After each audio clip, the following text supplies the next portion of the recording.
keep loving. Girl, let's keep loving. Girl, let's keep loving. Let's keep loving. Let's keep loving. Girl, let's keep loving. Girl, let's keep loving. Let's keep loving.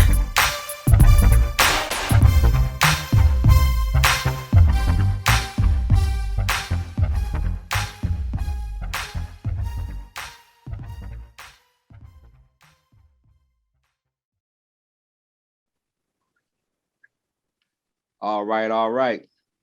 Welcome to Wine, the first episode of Wine and Conversation. My name is Kevin. I do have my illustrious, beautiful wife, Latricia, with me. Hey, everybody. And we got special. We had to do it big this first one. You know what I'm saying? We got some of our our great friends with us, Etta Marie, and my guy Otis. What's up? How y'all doing? Salam alaikum. Salam alaikum. You crazy, man. I'm gonna get in trouble for that one. First and foremost, we just want to ask y'all, because mental health, it is Mental Health Awareness Month. Where y'all at today? 1 through 10, how you feeling? We're at home. Probably 8. You said about an 8? Yeah.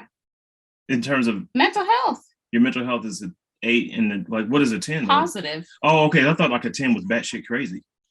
No, oh my gosh. No, like, are you good or bad? Right. Are okay. you? So a 10 is cool. Wow. And a 1 is great. Crazy. Yeah. Yeah. Oh, right. So where you at, bro? I'm actually right now. I'm around a good 7, 8. Earlier this morning though, I was in a bad way. I was in a really bad way, but it's hard for me to ask for help. So people usually won't know I'm dealing with stuff. Ancillary folks anyway. She knew. Mm-hmm. She helped me. It's difficult though. Which part? For sure, it is. When it comes to mental health, it's always a work in progress. How about you, Ed Marie? I missed it. Did you say what you were there? It's difficult to, I think, sort of know how to help somebody, especially if you don't struggle with those kinds of things on your own. Right. It's, you know what I mean? You don't really know what to do, and you don't want to like do the wrong thing and make it worse. Yeah. Right. So it's a learning process for me. Yeah. That's for all of us. I was crazy going into the marriage. She found out sometime after. No, about my certification. Most people struggle with those kinds of things. I feel like I'm the rare few that don't. So you're at a 10 today, strong 10. Me? Yeah. I'm an 8 because I didn't really go anywhere. So I feel like just being cooped up in the house is just like, could have been better if I could have gotten out and done something. I got you. Babe, where you at today? Ooh, I think I'm like 6, 7. And it's only because of the nature of the beast of the job that I have, the 9 to 5. Mm-hmm. And it's just that in the capacity I work in, people just expect so much from you that you have so much control when you don't. So I'm trying to like forget that, because that's what I do every weekend. I forget about that place. Mm-hmm. And just focus on, positive things, what we doing this weekend. So that's good. I like it. Me, I think today I was around 7, 8. I usually try to operate around 7, 8. That's good. Because if I get lower than that, it's not good. Right. But sometimes I am lower than that. I think yesterday I wasn't I, babe? I was probably around 5. It was bad, man. How do you guys get out of that? What is it that you do like that works for you? I give Kevin space because he doesn't. The interesting thing, especially like as you guys probably know, when you live with someone, because we were dating before, but we lived together before we got married. So I've lived with him long enough to know like what he's going through, when he's going through it. And asking him questions doesn't work. So I'll just kind of like babe, when you're ready to talk, let me know, because your energy is not where it normally is. So when you're ready to talk, let me know, and I'll just give him space. He'll play the game, and eventually he'll tell me, and he'll be angry because he'll revisit, how he felt about it. But I usually try to listen to music too. Mm. That helps a lot. But yeah, I mean, there's really no right or wrong way to come out of it as long as you're able to. As long as you come out. Yeah. Right. Whatever works for you. Yeah. Mm-hmm. What you do, O? I just call her for the most part. And You call friends too sometimes. sometimes, yeah, it depends on how bad it is. We call that dumping on our wives. Right. I need your help. This was rough. Now I do a few things. I'll listen to affirmations on either YouTube or there's some on Apple Music. Or honestly, I just call a friend. I only have like one friend that I really trust with the depths of my soul outside of Etta Marie. And if it's the worst, the worst of the worst, which I've been there, I've been at rock bottom with the, mental health stuff.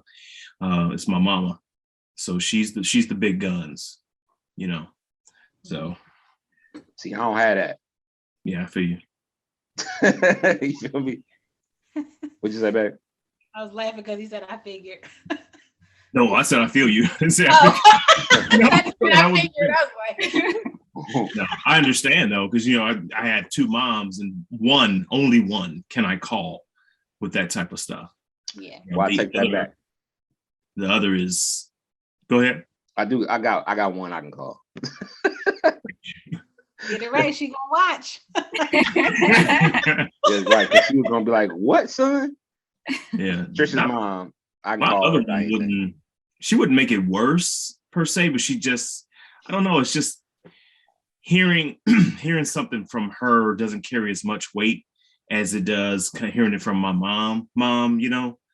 But that's just what it is. So. When I know there's no other recourse, because I feel like there are people in my life who need me. So I know I need to stick around for them at least. So if I absolutely have to, I'll call my mama. That's what's up. Because it's incredibly hard. Jesus. Yeah. It's incredibly hard to, to try to pour into people when your cup is empty. Oh, exactly. But I'm sure we've done it. I know I've done it. Yeah. Like with the job that we do. It's, oh my God. All the time. I faked it many a days. Although I did have to get a teenager together today, so. All together. Yeah, because she wouldn't even look at me in the face. I said, "You don't have to like me, but you're gonna respect me." Goodness gracious. Especially in my car. Yeah, and that's what I'm saying. I said, you want to get in my car, you better put a smile on your face. Get it together. Everybody not happy like you. You don't have to be happy. Just put the smile on. Had a little boy hit my dashboard one time and said, "Oh, hold on, man. Let me pull over. Let me get you straight real quick. This here, I pay for this every month." Where's your money? Where's your money? So what type of wine are y'all drinking? What is this? Oh, it's the I'll just show you. Oh, Stila. We like Black. Kroger. Love that. right. Gets the job done.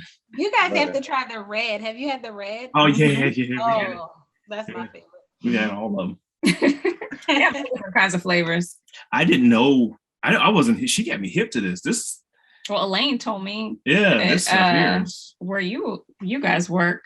She was in my unit when I was there. Okay. And she told me about that. I was like, okay, I have to try it. Yeah, social workers are wine connoisseurs. You almost have to be like alcoholics. Right. That's another word. I'm not a drunk. I'm just a fine connoisseur of wine. Craziness. So we're gonna talk about love language a little bit. Oh, cool. So Etta Marie, what would you say is your love language? I know hers. I feel like mine is too, though. I feel like it can't be. Well, yeah, one. you have two. You have, I mean, Yeah. I think so. Yeah. I don't know what they're labeled as. What is it like? Is it receiving gifts? What's it? Oh, gifts. So you like Gifts. gifts? Acts of Yeah, kindness. I like gifts, and I like acts of service. yeah, that's what that is, right? Gifts is not acts of Right. service. Gifts is gifts. Acts of acts of And service. acts of Yeah. service. Mhm. Okay. Yeah. Those are mine too. And what about you? Oh, mine's physical touch. And words of affirmation. Yeah. You know, I forget, I don't know if you remember, babe, because we had to read the book for premarital counseling, but the percentage of men that like physical touch is like 80%. Like, yeah, it's a thing. That's their love language. Yep. It's a thing. You almost might as well not even include that when you talk about guys. Like, you might as well just have 3, because physical touch is probably going to be a given. What can I do to help you? Well, I can think of one thing. I can't. But I like other things too, though. I like words of affirmation. Let me know I'm doing something right. Right. Yeah. It's But number 1 is physical touch. As a man, Kev, tell me if you agree with this. As a man, it's really difficult to just go and go and go and work and work and work, and not just work on your job, but like the work that you do in your home and your family and whatnot, and not get any positive, constructive feedback. It's really tough. It's like I feel like after a while, if I haven't had hey, good job or something in some way, I feel like I start to run out of fuel. Mm-hmm.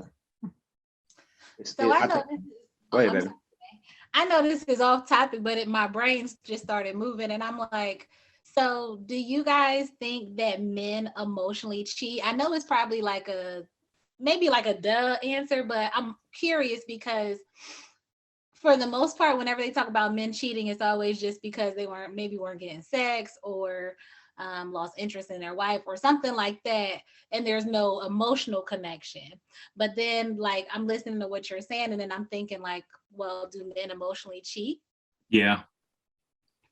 Like, how so? Do you mean like with women or with other things? I think in general, because I think we hear so much that men just cheat because they can. It's a woman that is available, so they cheat. So do you guys think there's a higher chance too of them cheating too because of a lack of emotional? Is it like half and half, or? I don't think so. You don't think what? Which? I don't think men are more likely to, because I think the same could be said for women. If they're not getting attention and they're not feeling loved or beautiful or wanted, then they would seek that elsewhere, that attention from some other man too. And I think that applies to men also. Yeah. But I think it's also women. She was asking if it was more so men. Yeah. No, I don't think it was more so men. I think guys are so different, but we're also similar in a lot of ways. And I think most dudes, if their wife wasn't, or their significant other, their partner wasn't affirming them in any way, wasn't connected to them emotionally, I think they would seek that out. I think it's just natural to seek that out elsewhere. I think women look more for like if they lose an emotional connection, it's easier for them to have an emotional affair, where men can have a physical affair without that emotional connection to another woman. I agree with that. Because it is, I know, like, I got friends that they don't have to necessarily be, if they're not getting something at home, it don't, like, they can go out and do whatever, and then I find it like they'll try to come to me later to talk about it, but like, it's like when he's trying to explain himself, he's like, man, this happened, I've been doing all of this, that, and the third, and she's not doing this. And I'm like, man, like, if it gets to that point, bro, you got to just get counseling or something before you just go out here and just. You Yeah. also got to talk. Yeah, Yeah. you have to bring up your issues and explain to the other person Yeah. how you're feeling and where you're at, like Mhm. the borderline that you're Yeah, at. Right. Like, I'm struggling, and it's because of this issue. Right. Yeah. You got to be honest. And if you value the relationship anyway, or if you value that person. Mhm. We were just watching something, and I forget what we were watching, but somebody, maybe one of your TikToks or whatever, but the person said, you know, if you love that person, you know, you won't put them in that position. You know, if you genuinely love that person, you won't put them in that position. It's like, if you cheating is such a cheating when it's cheating. Like, there are polyamorous relationships where that's what they choose to do. That's, you know, we're not talking about that. But like strictly monogamous relationships where both individuals say to each other, listen, we're going to be committed to each other and do this and do that and the third for each other and be there for each other. And we're not going to bring outside parties. And when somebody violates that, it's such a betrayal, and it hurts so much that it's hard to come back from. So Mhm. when somebody does that, you can't just say, in my opinion, Yeah. you can't just say, oh, you know, I wasn't getting any at the house. Like, yo, this deeper than that. Mhm. It's deeper than that. Because I mean, you know, I'm not trying to be graphic or anything, but there are other ways to resolve that issue, that frustration, to relieve that pressure, than to go out and intentionally, you know, stalk your prey, so to speak. Stalk. Stalk your prey. They're victims in that instance. I feel like that just shows that you don't value the relationship. 'Cause Exactly. you can always leave. Like, if it gets to that point and it's not working and you've tried and the other person's tried and you've talked about it and you've talked about it, like, you don't have to cheat. You can just walk away. Yeah. Even if it was temporary, you could still just walk away.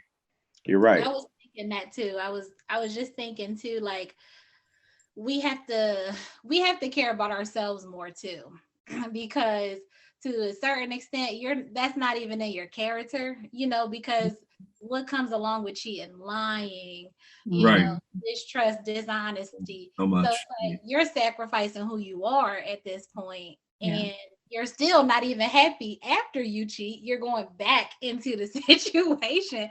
So it's like you got to be more mindful of the toxicity of the environment you're creating with cheating, because even if you cheated once, you still had to experience all those things with dishonesty and lying. So just think about all the things that come with it. You got to choose you and be like, just be single and date who you want to until you know who you are and what you want. Yeah. It's not that hard, but although it seems to be hard for some people, and I don't really understand that. Like, if I'm at that point, I'm gonna walk away. I'm gonna be like, I need like separation for a second, because this is not working. Yep. I agree. What's it? Speaking of that, what was it? Polyamory? What is it? Polyamorous. Right. So we were watching this show, right? And y'all know who Michael Blackson is, right?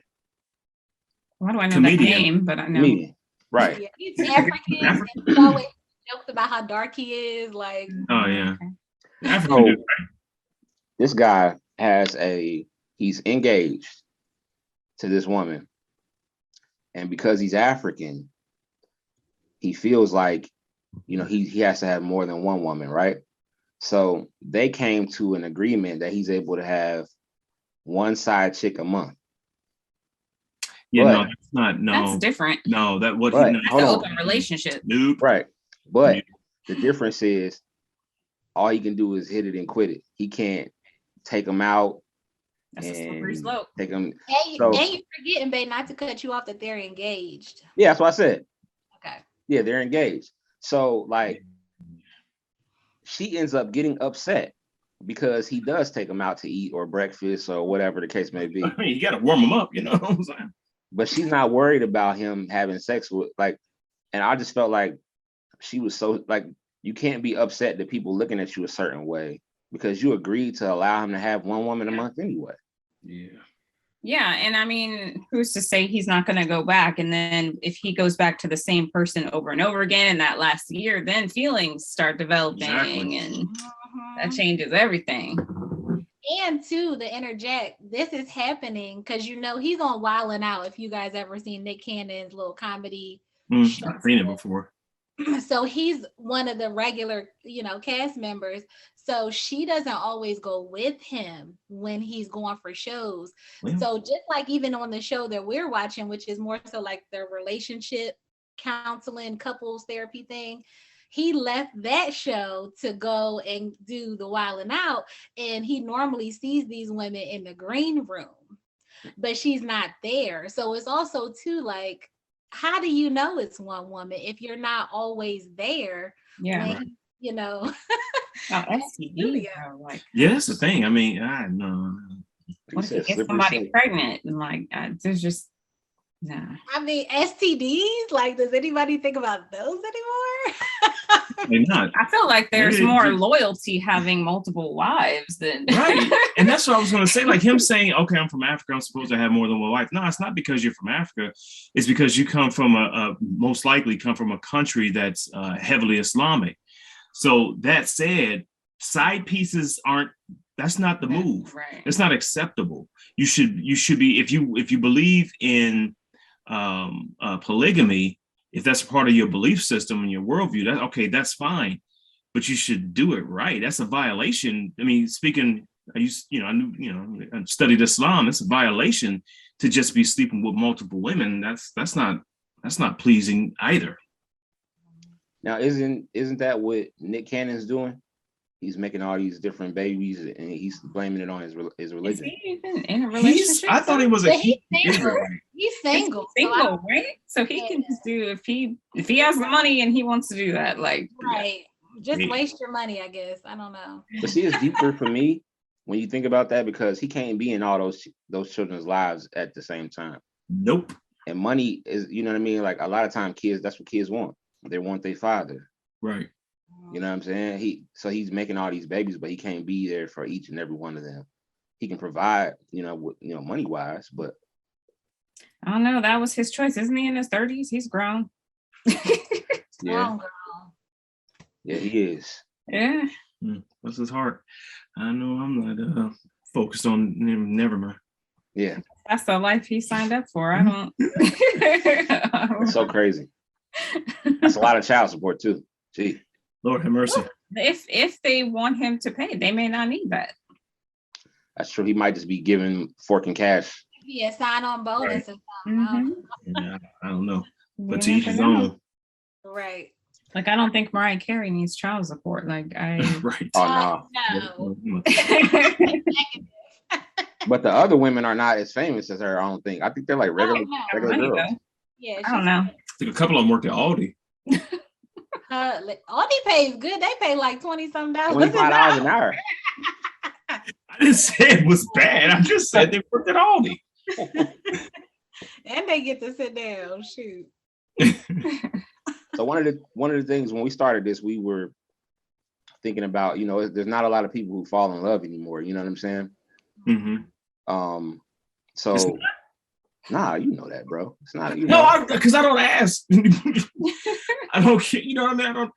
I don't concern myself with other people's goings on. I don't know what's happening in the streets anymore. I live in Yellow Springs now. I thought it was just people not getting married anymore. Well, but it's been well, that too. Yeah, a lot of people aren't getting married anymore, or they're not staying married. Mm-hmm. When they do. So tell us, y'all love story. Like, how did y'all meet, and how did it turn into, maybe I'll marry this guy. Okay, so I need to know who you want to tell the story. Well, me, because mine is you want me to tell the story. Fantastic. No, you want me to tell the story. No, it's not. I have there's glitter in my story and stars and such. No, there isn't. And harps and things of that nature. No, there isn't. Little fat babies with wings, all that. Hers is really, pretty much straight to the point. He's all right, that kind of thing. So He's you can tell it though. Did you approach her, or who approached you? I'm gonna let her tell the story. He came by my cubicle What had happened was frequently, like every single day, to talk to me. Every single day. I'm like every day. It was every day. Visits. I mean, I didn't work. He came by every day, sometimes more than once a day. And so I gave him my number saying, hey, you can like call me or text me whenever. Uh-oh. And I didn't hear anything after I gave it to him for like a day or two, but he still kept coming by my cubicle. So then I called him, with a work question to get him on the phone to see if he would actually talk about other things other than work. And he did. And then we just started talking back and forth. And then we went out. And then we went out some more. What's your first date? It was the movies, right? And we went to eat at that place. I can't remember the name of it. You tell me. I don't know. You telling the story. We went to eat. I told you I should let me go. And we went to the movies and I asked him a bunch of sex questions. Which was so inappropriate. On the first. Unholy. Unholy. Girlish. You care to share?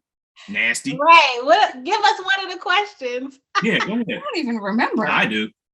I don't. She asked me something along the lines of what is the kinkiest thing that I'm into, which I'm like, I don't even know you to be asking me all of these questions. You probably was into it. No, right. Honestly, I wouldn't say taken aback. I wasn't prepared for that because I was expecting this casual conversation. I like to make things uncomfortable. Clearly. And I was a little afraid because the stuff that I'm into, everybody ain't into. And I'm like, if I tell her about the feet, she might just be like, oh no. That's not a foot fetish? That's not unusual. I wouldn't call it a fetish. Fetish is such a derogatory term. In today's society. Like there's something wrong with people who are into things that not everybody else is into. You know what I'm saying? Like just because somebody's into, pregnant little people, what is that? Is that a bad thing? Right. Oh my gosh. It's your prerogative. Exactly. I'm not saying I'm into that anymore, but there are people who appreciate the beauty, the aesthetic beauty of little people. And you know what? Little people are offended by that fetish. I would just like I wouldn't call it. I don't like the word little people. I don't think. Yeah, bleep it. No, well, that's okay. That's the little people's okay. Yeah. Term. Little people okay. Yeah. If you call them something else, they wouldn't like it. Yeah, no, right. I'm sure they are offended. I'm not gonna comment further because I don't want to get in any more trouble than I'm already in. So that's the kinkiest thing, feet? No, but we all have to share if he's gonna share. That's fine.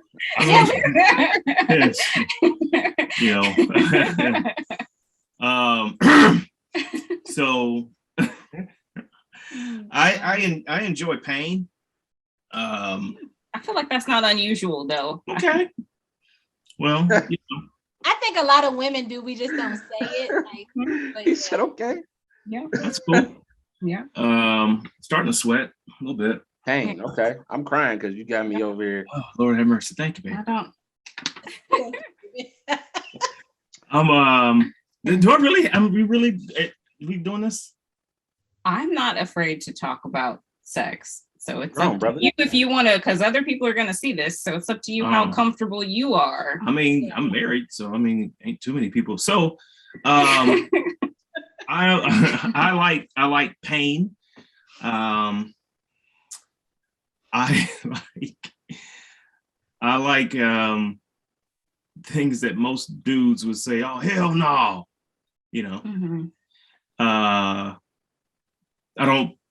I'm not into other people and stuff like that. I'm not trying to bring other folks into, I got too many insecurities for that. And I would not be okay with that. No, she wouldn't. So it worked out. I wouldn't be okay with it. Because if she said, hey, I met this guy, I'm like, oh shit, well, let me go and pack my stuff now. That's how you want to get down. But no, I'm not into anything like that. So yeah, pain, feet, okay, I'm trying to think of another word, but bondage. the his face like, what? So Word. do y'all role play like dominatrix type stuff? I've talked about that. We've talked but about it. We haven't gotten there I yet. have, the outfits and Yeah. stuff. So Yes. So now I don't know how rare this is, but I'm into being both dom and the sub. Okay. So yeah. I think the only thing I would say I'm open to any and every, not just open, but like I like any and everything with the exception of like, like waist and other people. Mm-hmm. Yeah. Word. So I'll go. So since you went, well, thank you for taking the spotlight off. Brother. Let's see. I like to please my woman. I like to use toys a lot.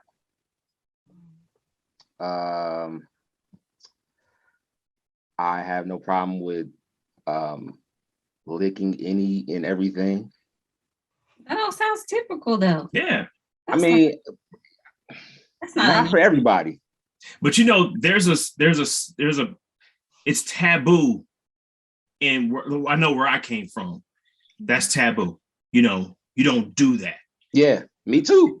So that's why part of it is hard to talk about because I grew up. You don't do that. You do the straight, straight sex. She can do it to you, but you can't do it to her. Well, I'm gonna tell you guys right now, they all do it. They all want to do it if they don't do it. Oh, listen, my friends be like, "Oh, Kev, you eat ass." Oh man, They've done it. They're lying. You They don't. did it. I said. I'm like, this is my wife. If I choose to do it, did. like, it's syrup my or wife. jelly. Which would you prefer? What they call it, truffle butter. Yeah. Mm-hmm. That's different. Truffle butter is something else, isn't it? Yeah, it is something else. Yeah, I don't know about truffle butter. But I mean, I'm not like in the feet or nothing like that. Like, and I've never thought about the whole dominatrix type of thing. I don't know if I would like being hit. You don't like being pinched. That's true. He don't even let me get like little bump. He'll have like them little hair bumps and stuff, and I'll be trying to get him. He's like, that hurt, and I'll barely touch him. Like he's so. Nah, it don't. Listen, I ask her to pop my pimples and she won't do it. I'm just like, I don't like punish me. I'm a pimple popper. Like that's how I grew up. My mom pop pimples. I pop pimples. Like you've been hit with. You okay with being hit with a whip? Me? Yeah. I've never been hit with a whip. I've been hit with a paddle. Oh, okay.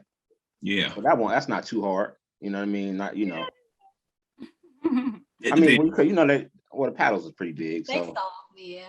Yeah. Oh, you know what? That reminds me. When we were on that first date, one of the things I told her, I was honestly expecting her to just be like, nope, I'm out. That's too much. But I told her I like nipple clamps. Mm-hmm. Clamps? Yeah, that's the shit. And I was just like, are you sure? Get Kevin on that. It's like, are you sure that's not gonna hurt? Like, I'm sure it's gonna hurt. I don't want you to go to like ER or something. Like, I'm just concerned. It'll be like that one. Have you guys heard of that show? Like how I ended up at the ER and it's like all this crazy stories. I knew a guy who worked in the ER years ago, and I'll never forget this. He said, had a guy come in today with what was it? Oh no. They're still there. Are they? Yes. Yeah. Oh, okay. Because I got a phone call. Yeah, okay. It's fine. They're still there. So he said, we had a guy. They had to surgically remove a gerbil from his ass. I said, what? I was a teenager when the guy told me. Gerbil. I've heard of that. Yeah. I don't know why people did that. That's like animal cruelty. That's cruel. I'm like, not okay. Yeah, that's too much for me. But that's not okay. That's where I draw the line. Ass. Yeah, I don't draw it there. But animals. I try to tell Kevin that's where your G spot is. But it is for men. I hear that, right? Men like it. Yeah. Listen. I don't know a man that doesn't like it. I something I can't. Like, I can't do it. I don't know. Like I just can't do it. I'm sorry. This man, I said the same thing. I mean, if you try it on your own. Like, try it on I know your somebody that I know somebody that was like, yo, bro, you just gotta try it, man. Yep, telling you. Yeah, it's a thing. But I guess I just have like a phobia. Like, I don't know. Like, But don't go again, near It's my ass. natural. It's perfectly natural. It's I can't speak for you, but the way we were raised, you don't go there, you don't do that. Nah, that's gay. All of that. It's like all those taboos, and they compound and they shape your worldview. And then me, I had like I experienced it once when I was in my really early 20s, and I was just like, oh, I won't tell nobody about this, but I will probably do this again. Mm. I don't know, bro.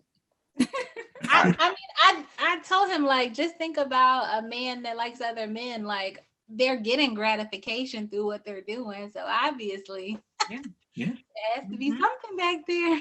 Yeah. No, I don't believe it. It'll make it way more intense. I'm not going to encourage you to do it. You do what you want. I'm just saying. I'm going You're not gonna do it. You shame yourself or make you feel guilty in any way. Because I'm just going to say it like this, since part of this, I think we all believe in God.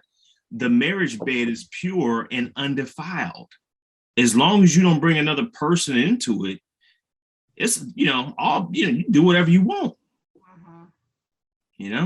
So and as long as your heart stays on your wife, I'm saying. Yeah, for sure. Yeah.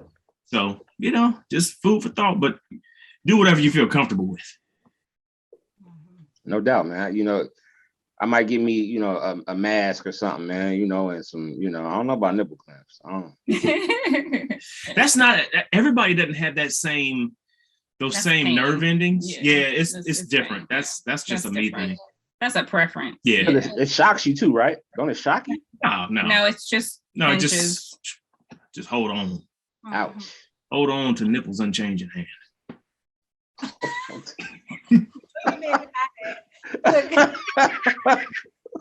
Too much pornography, too much church, all bleed together. You just attached them both, like.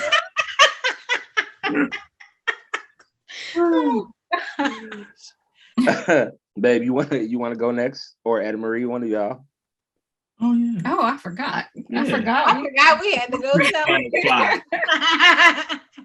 I don't know. I feel like I like all the regular stuff. Role play. I like being choked. I like some of the pain, but not. I don't think I would want to do nipple clamps for me. But I do like the pain. I don't know. I can't think of anything else. I can't think of something that I would be really against other than that. The nipple clamps. Other than that, I can't think of. Yeah. Word. I think we should go to the Hustler store. We go. I think we should. I've never been.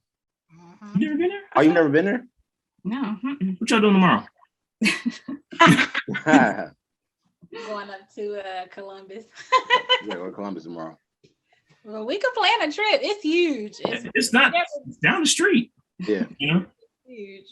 There's a store in the Oregon district too, but I don't know. Oh yeah, that one is not like Hustler. It's not as good like Hustler. I've honestly never been in there. As many times as I walk by, I've never been in that specific store. But just the Oregon district is, as much as I love it down there, there is a seediness to it that makes me just say, I don't know if I want to go into this particular store. Yeah. But I could be wrong. It's nothing in it. It looks like a traditional. Okay. So the floors aren't sticky?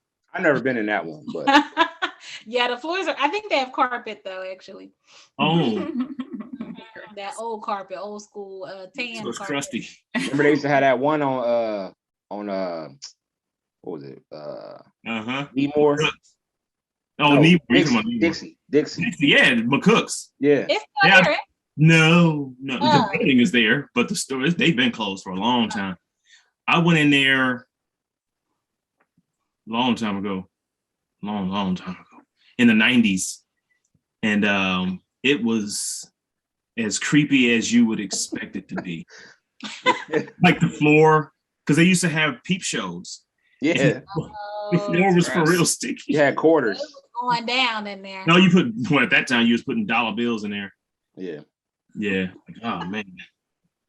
Yeah, I went in there a few times. I was like, I get nothing from this. I'm going home. They didn't card you either. I don't think so. No. I don't remember. I mean, I was old enough, but I don't remember being carded. Oh, they do. They're supposed to card. No. They should. On Dixie, they didn't card. They didn't card me to go inside the strip club. So. Oh, wow! I got carded everywhere I went. Probably because I look Foxy like lady, bro. The Foxy lady on Dixie. They didn't card nobody. Foxy lady. Been there. Yeah. Oh, we got stories. How do you been to all these places? In the 90s. Yeah, there's some stories. That's for sure. Turned 21. Oh man, it was over. I was 17. Oh, you must have had a beard or something. No, Okay, I don't know. I don't get it. I don't understand. they didn't care. They didn't I care. guess not. It was like, whatever. If you had money, they didn't care. Right. Here's my ID. It's Wildcat. right in there. Right. So, I don't know if we finished the love story or not, but it was, y'all went out twice. Oh yeah. So let me tell it. It was a cloudy day. Oh my gosh. I'm serious. It was February 19th, 2019. Oh. It was her first day at our job. And she ironically had taken my spot because I had moved from my unit to a different unit. And she had taken my spot. She actually had a couple of my old clients and all of that. And that was the reason I was going by her desk so much to talk, because I felt like, for service delivery purposes, you want to make sure that these families are Yeah, right. the services that they deserve in our community. So I was walking toward the elevator and I saw her, and I promised to God, man, it was like time stopped. I'm just like, damn, who is this fine little Mexican chick? And she doesn't believe me. I promise she doesn't believe me, but I'm telling you, I got a thing for short women. I don't fully understand why, like, the women in my family I can't really explain it. I just find shorter women, more appealing than tall women. I've been with tall women, and I feel like if you look at me in my eye, I feel like I need to prepare myself to fight. So if a woman is all the way up here, that ain't gonna work, because I feel like I'm always tense. Like, what are you about to do to me? Because I'm not a fighter, but anyway. So I see this fine little Mexican woman with my old supervisor, who's Brazilian, and she's like, "Otis, I want to introduce you to my new worker." So tell me your name again. Oh my gosh. And tell me, what is it? So No, she didn't introduce you and then ask you what your name. I think she did. I don't remember. So she introduced us on the elevator. I'm like, "Oh, hey, how are you?" And I'm looking her up and down. I mean, I am undressing her with my eyes. In my mind, she had on these like white panties with little roses on them, with lace around the edge. I don't think she owns a pair like that, but that's what I was thinking. Very descriptive. With a cream bra. I don't know why. So, and no socks. So I said to myself, yeah, I'm going there. Yeah, I'm going over there. So I walked over, I think it was just general conversation, and the first time. And I think the second time I walked over, I think sat in her other little cube chair. And she had it's right here. It's right there. That's crazy. She had this picture on the wall, quote from Killmonger from Wakanda Forever. Black Panther. Black Panther, thank you. And the quote was, "Bury me in the ocean with my ancestors that jumped from the ships because they knew death was better than bondage." Now, real quick backstory. I used to be Muslim. I used to be in the nation. I was very, pro-Black. My last name was X at one time. And I am all about my people, Black empowerment, Black-owned business, all that. And I found Killmonger's character to be the hero in that movie. Even though he died, I felt like he was right. He had a birthright to that position. And not on top of that, he didn't want to hurt everybody. He just wanted to hurt the people that hurt us. So I didn't view him as a villain, but I digress. So when I saw that quote on her cube wall, I said out loud, I was like, yo, I need to know you. Anybody who had that on their wall, I said, oh yeah. And I thought she was Mexican, but with a name like Etta Maria, I was like, yeah, she got to be some black somewhere, because ain't nobody in Mexico named Etta. I can guarantee you that. I'm cracking. So, I mean, I was just floored by the quote. And so I just kept going back saying, hey, how you doing? And that when I said that, that's when she gave me her number. So she gave me her number, and I didn't call because I felt like, you know, I didn't think she was into me because she's very reserved. And I felt like, well, I'm not gonna press this. I'm not gonna push this. And on top of that, I don't think that's cute, you know, to constantly be pressing a woman and, hey, you know, so you want to go out now? What about now? What about tomorrow? How about later? You know, I'm not gonna be doing all that. Like that creepy janitor. Oh my got God. Fired. That dude was strange. There was a guy at work that he was an older man that not just me, I guess other women. Yeah, walking women to their, not walking them to their, but following them to their car. Yeah. It was too much. Yeah.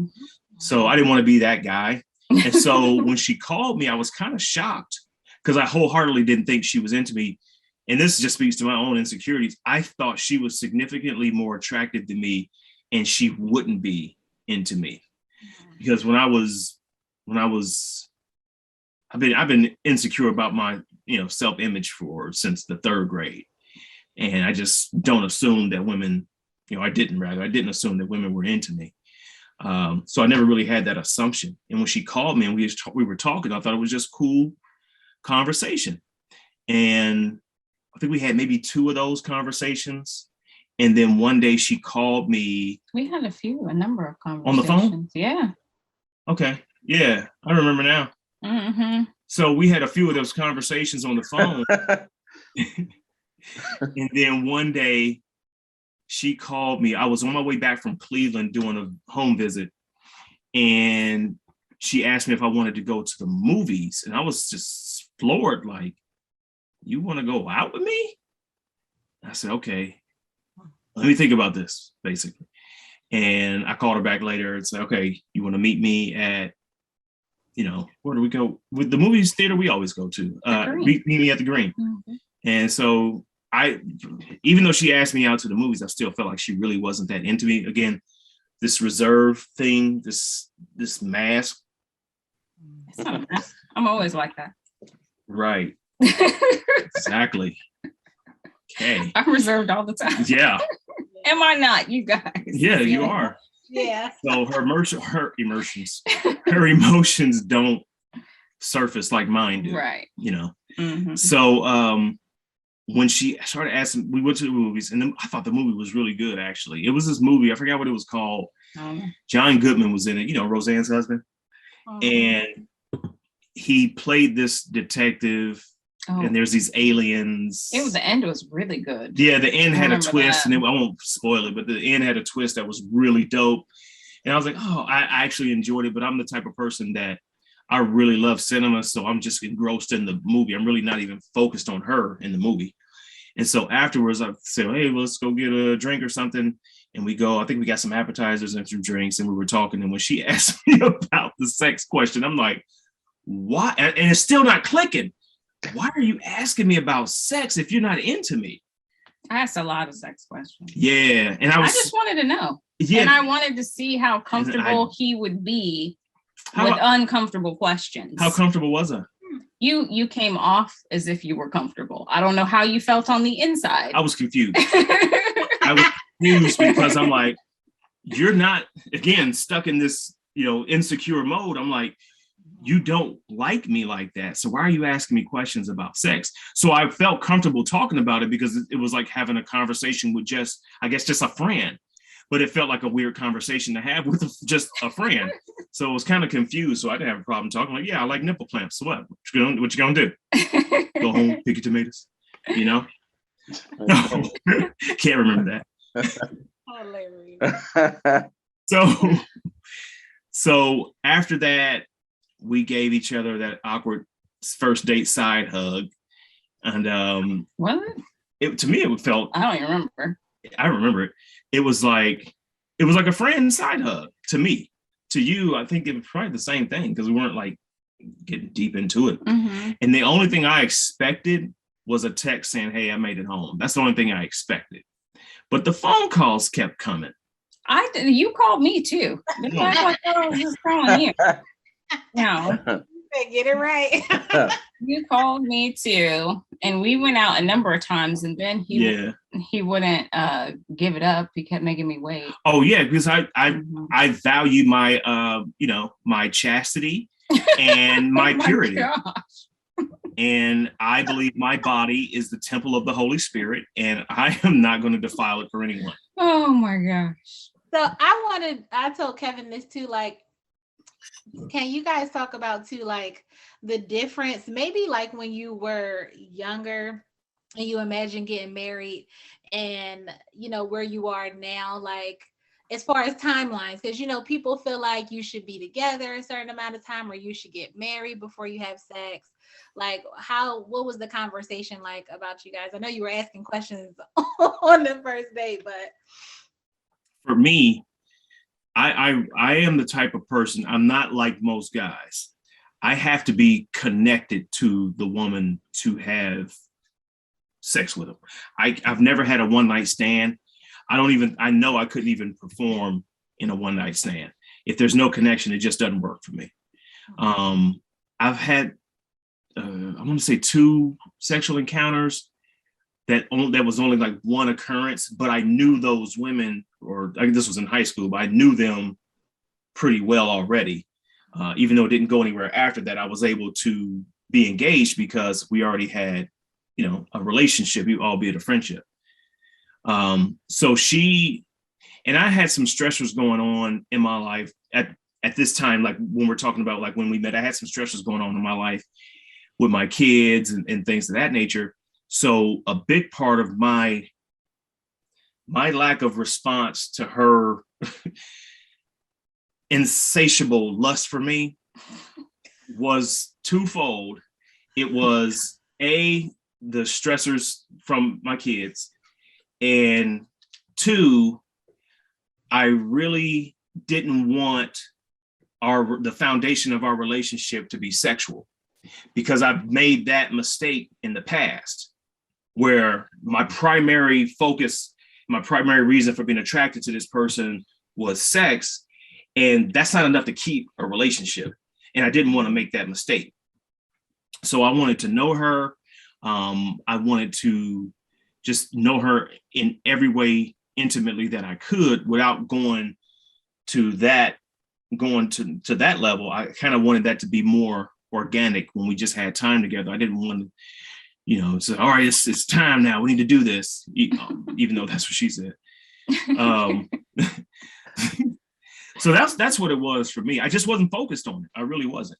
That's not to say I didn't want to at times when I wasn't stressed and when I wasn't in my head about other stuff. Yeah, I did. I definitely thought about it. And we had a, what do you call that? I don't know what you're referring to. You know what I'm talking about. I don't know what you want to say. That time frame? What? The video. What? I have no idea what you're talking about. When we were doing FaceTime. Oh, yeah. Thank you. We had a FaceTime thing. What is that called? It don't matter. You know what I'm talking about. Yeah. So we had FaceTime sex, like phone. Yeah, like cyber sex or whatever. Yeah. So we had one of those. So I was definitely, and I think I had to get some stuff off my ceiling that night, but I was definitely there. At times, I just wasn't focused on it because I listen, man, I've been in love, like, head over heels in love 2 times in my life, and she was the second one. You know, and the first one was 16. The first one was 16. You know, and that was my first real relationship, and it lasted till I was 21. So I was 21. Other than that, I'd never felt that before. I felt mouth infatuation, but I'd never been head over heels, crazy, willing to drive in the middle of the night, even though I didn't drive in the middle of the night to see somebody. You know, I'd never.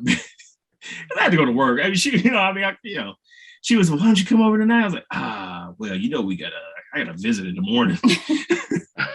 Sleep is paramount. But I'd never felt like that. I had never felt like that. So to me, it was like, I felt like sex was going to happen. That was going to be fine. That wasn't even a thing. That's going to be what it's going to be. And even if it's terrible the first time, spoilers, it was terrible the first time.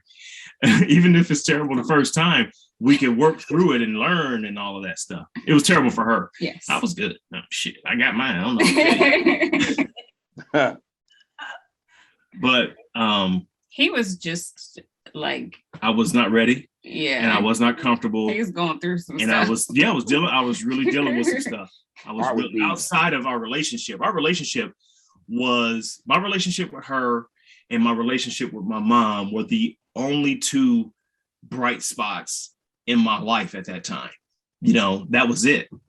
And I just wasn't focused on it. And my head wasn't in it. My head was on everything else except for her. Or I should say that, you know, in that moment, being in that moment. So yeah, that was my fault. I don't know, but it was rough. You bounced back though. That's all that mattered, bro. I sure did. You know what I'm saying? Because you know you had to come after that first time. You had to. Yeah, you got to make that up. Yeah. Mm-hmm. Triple fold.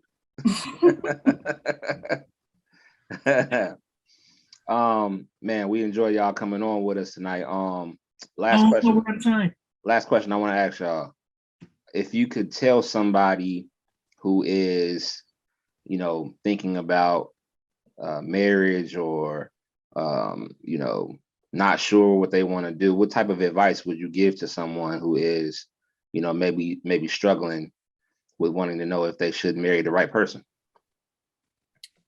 I would say that they don't have to get married. I mean, getting married isn't going to solve anything or make anything better, and to just sort of focus on the relationship itself and let that happen naturally, because you don't want to force that, because it's not going to make anything better at all. Yeah, I agree. My worldview has changed some. I think we talked about this. I used to be a pastor of a small church, satellite church. And my worldview changed. I experienced some church abuse, and everything just changed after that. I don't know. I don't hold everybody to the same standard that I used to hold people to.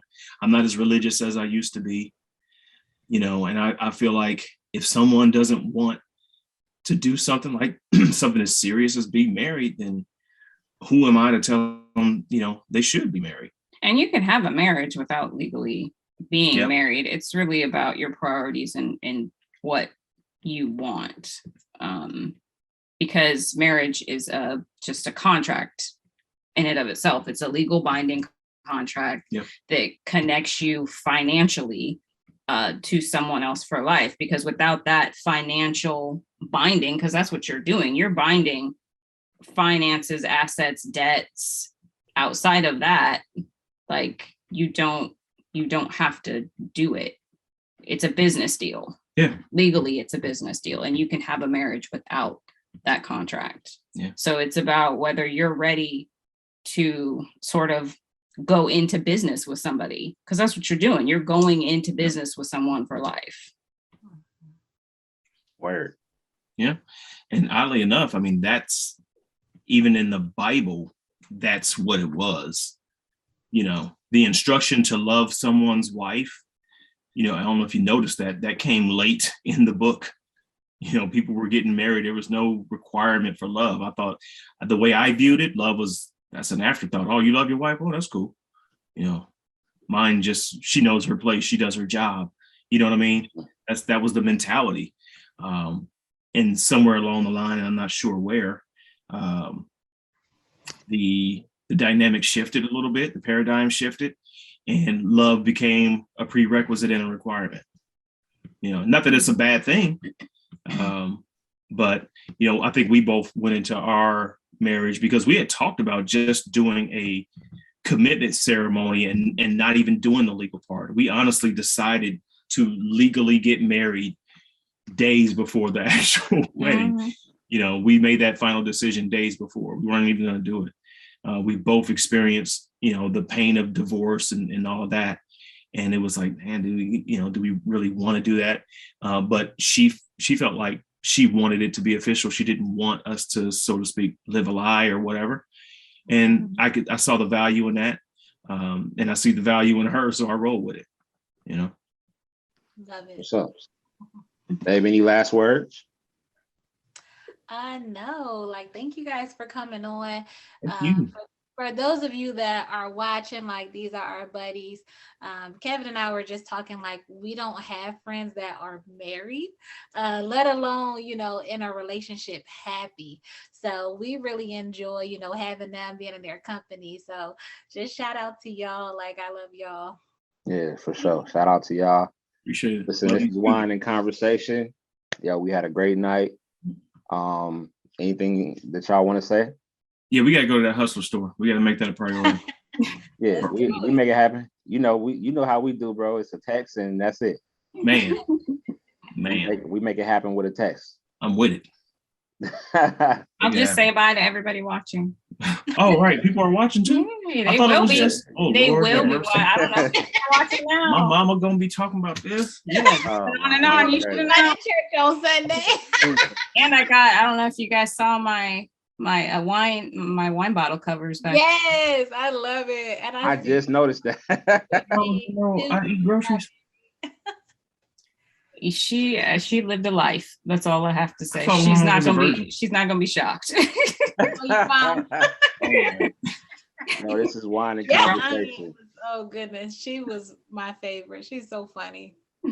Yeah, that was sure. Your daughter's birthday when we came. You talking about my mama? No, Etta Marie's aunt. Oh, okay. Yeah, she was so much fun. Well, listen, we got to do this again. Definitely. You know what I mean? Sure. And, it's a lot more for us to unpack. Yeah. And, learn about each other. And I'm with it. I love this. This was great. This was great first time. I love we love talking about other relationships and the dynamics of relationships. So this is a win-win for us. Yeah. For sure. Well, like I said, my name is Kevin. That's my beautiful wife, Latricia, and we are out.